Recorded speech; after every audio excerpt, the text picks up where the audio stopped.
मकर संक्रांति में हमें क्या खास करना चाहिए, शास्त्र में इसके विषय में क्या वर्णित है, आज के इस वीडियो में हम आपसे चर्चा करेंगे। नमस्कार प्रिय साथी, मैं हूं आपके साथ सत्य वैष्णव अवस्थी और आप देख रहे हैं सरल उपाय सह समाधान। देखिए साथी, प्रत्येक संक्रांतियों में जितनी भी संक्रांतियां होती हैं उनमें से मकर संक्रांति बहुत ही महत्वपूर्ण होती है। इस संक्रांति में दान पुण्य का विशेष महत्व होता है। तो इसमें हमें कौन कौन से ऐसे काम है जो अवश्य करने चाहिए। इनमें से पहला काम आता है प्रातः स्नान। आपको प्रातः काल ही आज के दिन स्नान कर लेना चाहिए। वैसे तो संपूर्ण माघ के महीने में आपको प्रातः काल ही स्नान करना चाहिए, ऐसा हमारे शास्त्रकार कहते हैं। आइए प्रमाण देख लेते हैं, फिर आपसे चर्चा करते हैं। साथियों, शास्त्र में बताया गया दुख दारिद्र नाशाय श्री विष्णु स्तोषणाय च प्रातः स्नानं करोम्यद्य माघे पाप विनाशनम।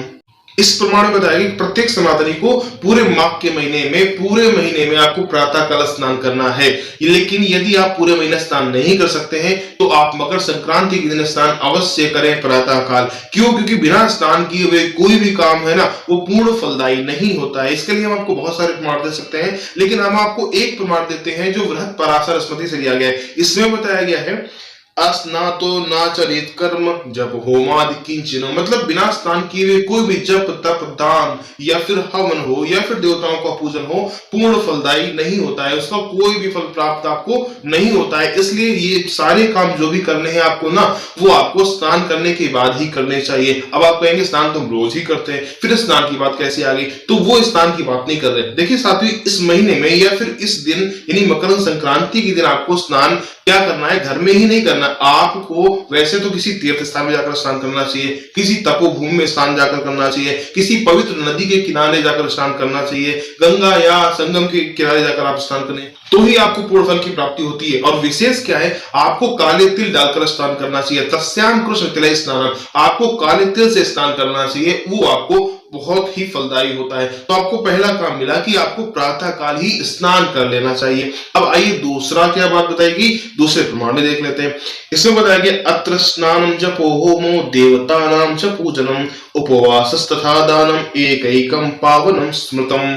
इस प्रमाण में आपको बहुत सारी चीजें मिल गई एक साथ। क्या बताया गया? अत्र स्नानम जपो होमो देवतानां च पूजनम, यानी आज के दिन आपको स्नान करना चाहिए, जो हमने आपको पहले ही बताया। उसके बाद जपो होमो जप करना चाहिए, फिर हवन करना चाहिए, फिर देवतानां च पूजनम, फिर देवताओं का पूजन करना चाहिए। उसके बाद नीचे बताया गया उपवास तथा दानम, आपको उपवास रखना चाहिए आज के दिन और दान करना चाहिए। ये सारा का सारा जो है बहुत ही फलदायी होता है, हमारे लिए लाभप्रद होता है। तो आपको ये चीज करनी चाहिए। क्या? सबसे पहला काम आपको मिला प्रातः काल स्नान करना चाहिए, फिर जप करना चाहिए, फिर हवन करना चाहिए, तप करना चाहिए और उसके बाद देवताओं का पूजन करना चाहिए, फिर उपवास रखना चाहिए और दान करना चाहिए। ये चीजें आपको मिली जो आज के दिन आपको करनी चाहिए। अब बात यह आती है कि दान हम करें तो फिर करें क्या? इसके लिए एक प्रमाण और मिलता है, आइए वो प्रमाण भी देख लेते हैं। साथियों, उसमें बताया गया उत्तरे त्वयने विप्रा वस्त्रदानं महत्फलम तिलपूर्णं मनंवाहं दत्त्वा रोगै प्रमुच्यते। साथ ही ये प्रमाण विश्व धर्मोत्तर पुराण से लिया गया, जिसमें बताया गया उत्तरे त्वयने विप्रा वस्त्रदानं महत्फलम, उत्तरायण में ब्राह्मणों को वस्त्रदानं महत्फलम, वस्त्र का दान बहुत ही फलदायी होता है। तो आपको उत्तरायण मतलब मकर संक्रांति की दिन आपको वस्त्र का दान अवश्य करना चाहिए। इसके लिए बताया गया माघे मासे महादेवो यो दास्यति घृत कम्बलम, आज के दिन आपको घी का दान करना चाहिए और कंबलम कंबल का दान करना चाहिए। संपूर्ण माघ के महीने में नहीं तो फिर आप मकर संक्रांति के दिन ही आप घी और कंबल का दान अवश्य करें। इसके बाद एक प्रमाण और है, वो भी देख लेते हैं। तिल देयास विप्रेभ्यः सर्वदेवोत्तरायणे तिल तैलेन दीपाश्च देया शिव ग्रहे शुभा।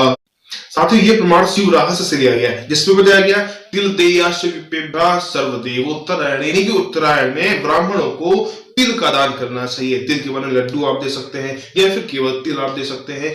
तिल का दान बहुत ही फलदायी होता है। इसके बाद नीचे बताया गया तिल तैलेन दीपाश्च देया शिव ग्रहे शुभा, किसी शिव मंदिर में आपको तिल और तेल से मिश्रित दीप का दान करना चाहिए शिव मंदिर में आपको। ठीक, तो एक बात आपको ये भी पता लगी कि आपको दीप दान भी करना चाहिए। एक प्रमाण और है जो नई बात को बताता है। क्या बताता है? आइए वो प्रमाण भी देख लेते हैं। साथियों, इसमें बताया गया रवे संक्रमणम रासो संक्रांति कथ्यते स्नानम दानम तपः श्राद्ध होमादिषु महत्फला। साथियों, ये प्रमाण मत्स्य पुराण से लिया गया, जिसमें बताया गया स्नानम दानम तपः श्राद्धम, स्नान भी हमने आपको बताया, तब भी बताया, लेकिन आपको एक नई चीज पता लगी, क्या? श्राद्ध। आज के दिन आपको अपने पितरों को संतुष्ट करने के लिए श्राद्ध अवश्य करना चाहिए। तो ये कुछ चीजें थी जो आपको पता लगी कि आज के दिन हमें क्या क्या करना चाहिए। क्या क्या करना चाहिए? सबसे पहला काम है प्रातःकाल स्नान करना चाहिए, फिर जप करना चाहिए, फिर हवन करना चाहिए, तप करना चाहिए, देवताओं का पूजन करना चाहिए। उसके बाद फिर बताया गया आज के दिन आप उपवास रख सकते हैं, दान कर सकते हैं। दान में क्या क्या करें हमने आपको ये भी बताया। और फिर आपको मिला कि आप किसी शिव मंदिर में दीपदान करें, और अंत में मिला कि आपको पितरों को संतुष्ट करने के लिए श्राद्ध अवश्य करना चाहिए। तो ये कुछ जानकारी थी जो आज के इस वीडियो में हमने आपके साथ साझा की। आशा करते हैं ये वीडियो आपको निश्चित रूप से समझ आ गया होगा। यदि आ गया है तो वीडियो को लाइक कर दीजिए, चैनल को सब्सक्राइब करना मत भूलिएगा। मिलते हैं अगले वीडियो में, तब तक के लिए नमस्कार।